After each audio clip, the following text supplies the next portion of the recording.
রাজধানীর শিল্পকলা একাডেমিতে স্বাধীনতা পদকপ্রাপ্ত অধ্যাপক ডক্টর সুকোমল বড়ুয়া এবং ২১শে পদকপ্রাপ্ত চারুশিল্পী অধ্যাপক ডক্টর আব্দুস সাত্তারকে সংবর্ধনা দেয় জাতীয়তাবাদী চারু ও কারুশিল্পী দল। বিএনপির সিনিয়র যুগ্ম মহাসচিব ও প্রধানমন্ত্রীর রাজনৈতিক উপদেষ্টা রুহুল কবির রিজভী বলেন, জ্বালানি তেলের সংকট শুধু বাংলাদেশের নয়, আন্তর্জাতিক সংকট।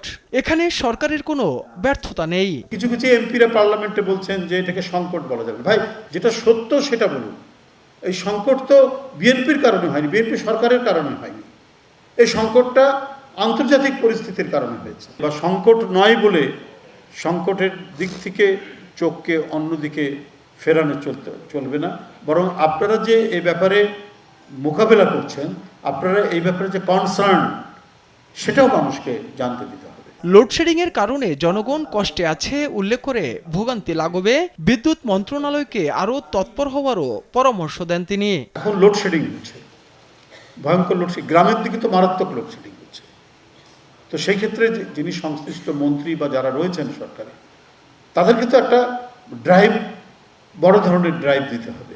সংকট নিরসনে প্রধানমন্ত্রীর কর্মকাণ্ড যেমন দৃশ্যমান, তেমনি অন্য মন্ত্রী, এমপি ও মন্ত্রণালয়কেও তাদের কাজ দৃশ্যমান করতে হবে বলে মন্তব্য করেন রুহুল কবির রিজভী।